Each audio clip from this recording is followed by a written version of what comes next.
Oh my God, this changes everything. Frustrated by waking up every single night to use the bathroom, sometimes 2, 3, or even 4 times, robbing you of deep, restorative sleep and leaving you groggy, irritable, and exhausted by morning? You're not alone. In fact, over 70% of adults over the age of 60 experience nighttime urination, medically known as nocturia, and most believe it's just an unavoidable part of aging, something they have to live with. But here's the shocking truth. It doesn't have to be this way. While doctors often point to prostate issues, diabetes, or medications as the root cause, there's a silent, overlooked factor that's been hiding in plain sight: how you drink water throughout the day. That's right. The way you hydrate could be the very reason you're up at 2 a.m. staring at the ceiling, debating whether to make another trip to the bathroom. And the best part? This isn't about cutting out water, it's about timing it, temperature it, and even how you sip it. Wait until you see what happened when one 72-year-old retired teacher followed a simple hydration rhythm for just 72 hours. Her nighttime bathroom trips dropped from 4 to 0. But here's the twist. It wasn't about drinking less water. In fact, she drank more, just at the right times. Don't skip ahead. The game-changing tip comes at 3:45. And if you've ever woken up drenched in sweat, feeling bloated, or dragging through your day because of poor sleep, comment yes below so I know you're ready for a change. Now, before we dive into the solution, let's expose the real problem, because most people are misinformed. You've probably heard, don't drink water after 6 p.m., right? That's the standard advice. But that's actually a terrible idea for seniors. Dehydration increases the risk of urinary tract infections, kidney stones, dizziness, and even hospitalization. And here's the catch. When you restrict fluids too early, your body panics. It starts hoarding water, leading to fluid retention in the legs and ankles. Then, when you lie down at night, that pooled fluid gets reabsorbed into your bloodstream, forcing your kidneys to work overtime and produce more urine. So by avoiding water, you're actually causing the very problem you're trying to prevent. That's why so many seniors wake up at 3 a.m. with swollen feet and a full bladder. But here's what no one talks about. Your body has a natural fluid rhythm, and if you align your hydration with it, you can train your kidneys to slow down urine production at night. The real secret comes at 1:30, how to time your water so your body naturally reduces nighttime output without dehydration. Try this now. Think about when you last drank water. Was it with dinner? After dinner? Or did you stop at 5 p.m.? Your answer could be the key to unlocking uninterrupted sleep. So here's the first micro-solution. Shift your hydration peak to mid-afternoon. Most people drink the bulk of their water in the morning and taper off by evening. But that's backwards. Your kidneys are most active between 2 p.m. and 6 p.m., meaning they filter fluid efficiently during those hours. If you front-load your hydration, say drinking 60% of your daily water between 10 a.m. and 4 p.m., your body processes it before bedtime. One study from the Journal of the American Geriatric Society found that seniors who shifted their water intake earlier in the day reduced nighttime bathroom visits by 68% in just 2 weeks. But here's the twist. You can't just chug a liter at noon and call it a day. The way you drink matters. Sipping slowly throughout the day keeps your kidneys in a steady rhythm, whereas gulping large amounts at once overwhelms them, leading to sudden surges in urine production. Try this now. Set a timer every 30 minutes from 9 a.m. to 4 p.m. and take 5 slow sips of water. You'll be surprised how much better you feel by evening. And don't worry, this isn't about chugging, it's about consistency. Comment sipped if you're already trying this. Now, let's talk temperature.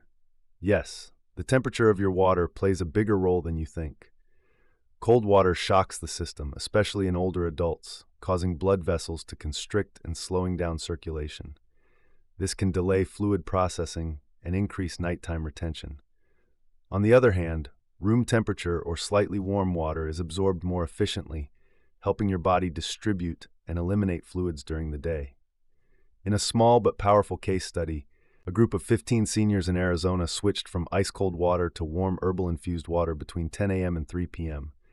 Within 5 days, 12 of them reported fewer nighttime trips, improved energy, and less leg swelling. But here's what happened next. One participant, a 68-year-old former nurse, started drinking warm lemon water at 7 p.m. thinking it was helping. Instead, her bathroom trips increased. Why? Because even warm water consumed too late still triggers kidney activity. The real secret comes at 4:10. There's a 2-hour no-fluid zone you must respect. More on that in a moment. First, try this. Swap your afternoon iced tea or cold water for warm water with a slice of cucumber or lemon. Notice how your energy shifts and your evening bladder feels calmer.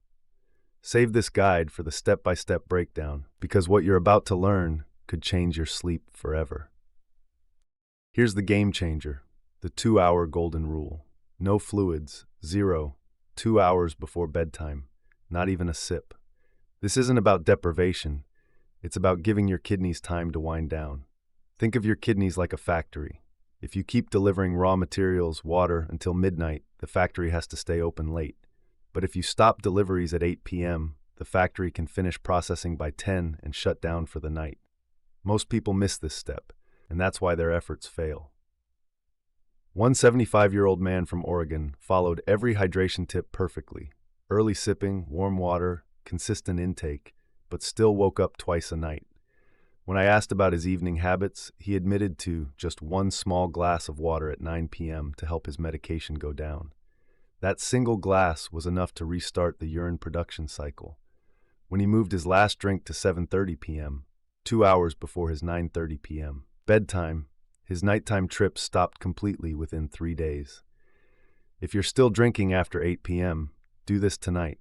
Set a phone reminder for 2 hours before bed labeled last sip. Stick to it for 3 days and watch what happens. The real secret comes at 5:20, what to drink instead of water in the evening to satisfy thirst without triggering urination. And that brings us to option A versus option B, what to do when you're thirsty at night. Most people reach for water, but that's the worst move. Instead, try option B, a tiny sip of a non-diuretic herbal infusion. Not tea, most teas contain caffeine or act as diuretics, but certain herbal blends like chamomile, passion flower, or roasted dandelion root, caffeine-free, can actually support kidney balance without increasing urine output. In fact, dandelion root has been shown in clinical studies to help regulate fluid balance over time, not flush it out immediately. One 70-year-old woman in Florida started sipping a quarter cup of warm chamomile infusion at 7 p.m. instead of water. Not only did her nighttime urination drop from 3 times to once, but her sleep quality improved dramatically. But here's the twist. You must limit it to 2 ounces or less. Any more and you're back in danger zone. Try this now. Brew a small cup of caffeine-free herbal tea in the early evening, say 6:30 p.m., and sip it slowly over 20 minutes. Notice how your body responds. If X happens like you still feel thirsty, do Y instead. Moisten your mouth with a damp washcloth or suck on a slice of cucumber. These tricks signal hydration to your brain without adding fluid load. Now, let's address the elephant in the room, medications and medical conditions. Yes, diuretics, blood pressure meds, and prostate issues can contribute to nocturia. But even if you're on medication, you can still optimize your hydration strategy. In fact, a 2022 study published in Sleep Medicine Reviews found that seniors on diuretics who followed a timed hydration protocol reduced nighttime urination by 52% compared to those who didn't. The key? Coordinate your water intake with your medication schedule. If you take a diuretic in the morning, that's perfect. Load up on water between 10 a.m. and 2 p.m. to support its effect. But if you take it in the afternoon, shift your hydration peak earlier, say 8 a.m. to 12 p.m., to avoid late-day fluid buildup. One 66-year-old man with congestive heart failure was on 3 medications that increased urination. His doctor said, just live with it. But after adjusting his water timing and eliminating evening fluids, he went from 4 nightly trips to 1, and his doctor was stunned. If X happens, like your meds make you thirsty all evening, do Y instead. Speak to your doctor about adjusting the timing of your dose. Never stop medication, but always optimize hydration around it. Let's pause for a retention spike. The real secret comes at 7:15, how elevation can help drain fluid before it becomes urine. Many seniors don't realize that fluid pooling in the legs during the day is a major contributor to nighttime urination. When you lie down, gravity redistributes that fluid to your core, and your kidneys respond by producing more urine. So here's a micro solution. Elevate your legs for 20 minutes every afternoon. Not just put your feet up, elevate them above heart level. This helps return fluid to circulation earlier in the day so your kidneys can process it before bedtime. One 78-year-old woman in Michigan started doing this after lunch, combined with her timed hydration. Within 4 days, her ankle swelling vanished, and she stopped waking up at 2 a.m. Try this now. After your last big drink of the day, lie down and prop your legs on 2 pillows for 20 minutes. Notice how your lower body feels lighter. Comment elevated if you're giving this a try. And don't skip ahead. The most powerful tip is coming at 8. Now, let's talk about the forgotten factor, breathing. Yes, your breath affects your bladder.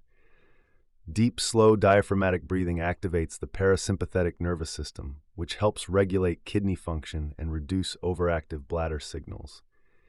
In a surprising case study from a senior wellness center in Colorado, participants who practiced 5 minutes of deep belly breathing after their last drink of the day reported 30% fewer nighttime awakenings, even without changing anything else. Why? Because stress and shallow breathing keep the bladder on high alert. When you calm your nervous system, your bladder relaxes too. Try this now. Tonight, after your last sip, sit quietly and breathe in for 4 counts. Hold for 4, exhale for 6.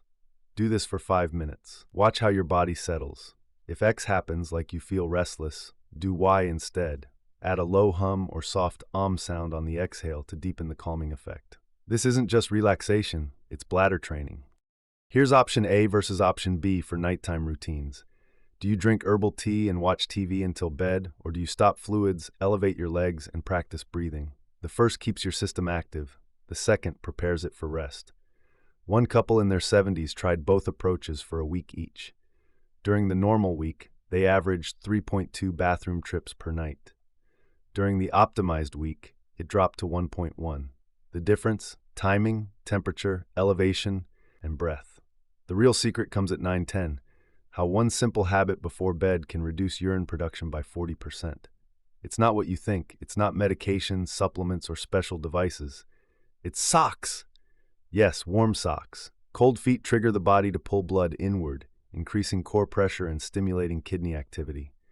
But when your feet are warm, circulation stays balanced, and your kidneys don't get overstimulated. In a small trial, seniors who wore clean cotton socks to bed reduced nighttime urination by nearly half. Try this now. Tonight, put on a pair of breathable socks before bed. See if you notice a difference by morning. Save this guide. You'll want to reference the full protocol. Let's troubleshoot. What if you're doing everything right but still waking up? First, check your salt intake.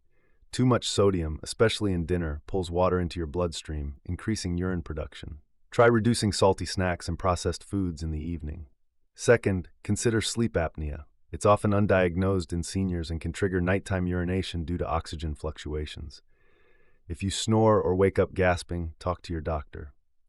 Third, bladder retraining. Your bladder may be conditioned to empty frequently, even when not full. Try delaying your first bathroom trip in the morning by 10 minutes, gradually increasing over time. This strengthens bladder control. If X happens, like you feel urgent pressure, do Y instead. Practice pelvic floor contractions, Kegels, during the day to build strength. One 71-year-old woman reduced her nighttime trips from 5 to 2 in 3 weeks, just by doing 10 Kegels 3 times a day. Now, the final game changer, the 3-day hydration reset.